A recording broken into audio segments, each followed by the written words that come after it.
Nossa videoaula aí a respeito do hebraico e, no caso, aí, Gênesis, capítulo de número 1.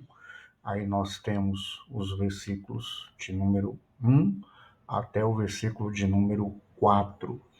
Nesta aula a gente vai compreender algumas questões sobre o idioma, as questões espirituais e, além disso aí, você está vendo aí uma marquinha pós-graduação, porque esta primeira aula, ela faz parte da nossa pós-graduação, ela também faz parte do nosso módulo do bacharel livre, e ela também faz parte de uma das nossas aulas a respeito do mestrado livre, tá bom?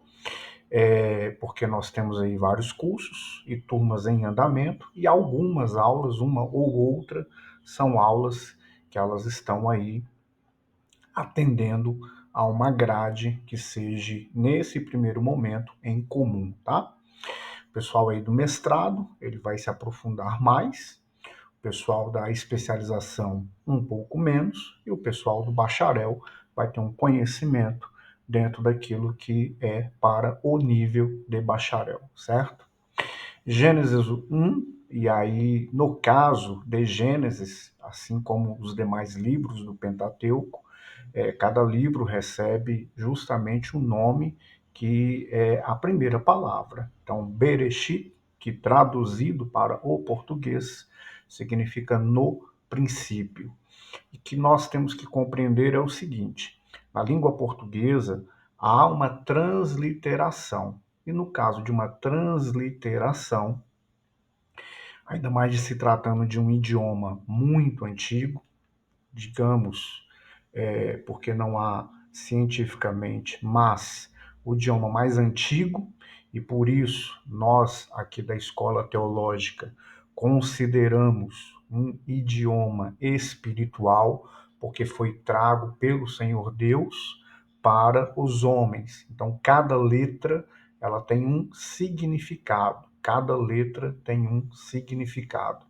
Este significado, por si só, já traz uma mensagem, já traz sobre si questões aí que são espirituais que você vai vendo durante o curso, tá? Então, da direita para a esquerda, a leitura. Então, nós temos Bereshit, Bara, Elohim, Et Hashamai, Ve'et Haaretz. Então, no princípio, criou Deus os céus e a terra.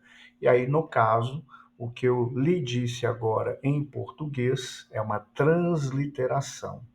E no caso de uma transliteração, o que é que o tradutor ele faz? Quando ele encontra uma palavra a qual ele não consiga muitas vezes transmitir o que o original quer dizer, então ele vai usar uma conjunção, ele vai usar uma forma de comunicação escrita e verbal que dê um sentido para a língua, para aqueles nativos daquela nação, no caso aqui nosso, língua portuguesa, vai nos dar um sentido para a nossa língua portuguesa.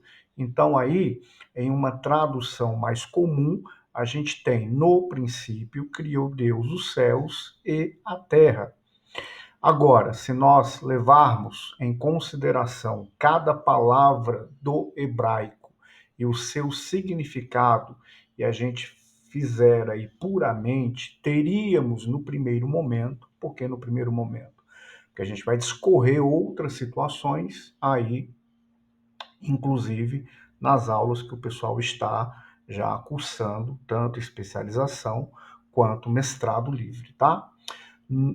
Então, olha só, Bereshit, no princípio, Bará, criou, Elohim, Deus, Et, essa quarta letra da direita para a esquerda, ou a quarta palavra, onde nós temos duas letras, ela não tem uma tradução no original, ela não tem uma tradução, até por conta de ser um idioma muito antigo, mas em próximos vídeos você vai descobrir algo aí bem interessante sobre essa quarta palavra. E aí, no caso, eles usaram para uma tradução, fazendo aí uma junção entre criou Deus os céus e a terra. No princípio, criou Deus os céus e a terra. Então, alguns, eles pularam esse et, que é o Aleph mais o Tav, e porque não há uma tradução.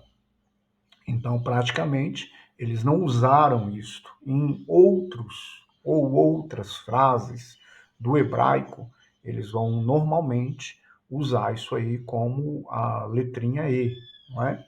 Então, o E dessa forma, tá? Algo bem interessante aí, olha, Gênesis 1:1, nós temos aí sete palavras no hebraico. Então, nós temos 7 palavras e não é por um acaso. Não que a gente vá lidar em nenhuma intenção sobre isso, em questões de numerologia. Isso aí não tem nada a ver com essas questões bíblicas espirituais. Então, o que acontece? Esse 7 ele demonstra uma questão espiritual. Por que demonstra uma questão espiritual? Porque cada letra do hebraico, um alfabeto original constituído por 22 letras. E olha que interessante, o Apocalipse, nós temos 22 capítulos, e na língua hebraica nós temos 22 letras. Então, no original, 22 letras, o Gênesis 1:1 nos traz 7 palavras.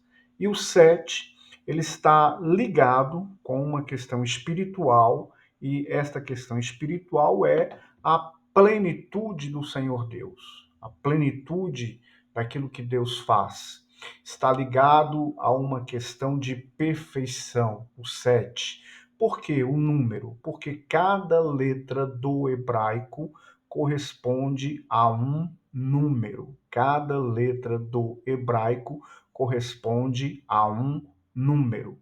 Então, na antiguidade, as letras do hebraico, elas também faziam uma referência a um número, em uma questão de conversa, em uma questão de somatória, em uma questão de contas mesmo.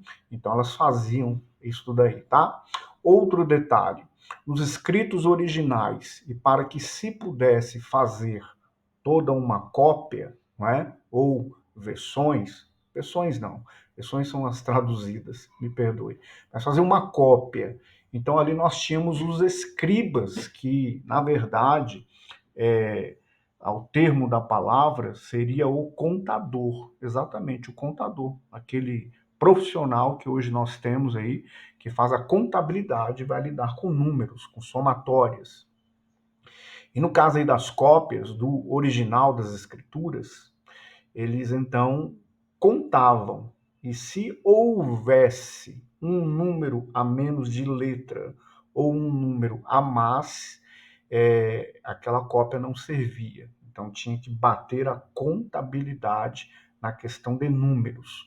Então aí Gênesis 1:1 tem um número certinho de letras que compõem essas 7 palavras para que nós pudéssemos estar fazendo a leitura, meditando e se deleitando na palavra do Senhor Deus.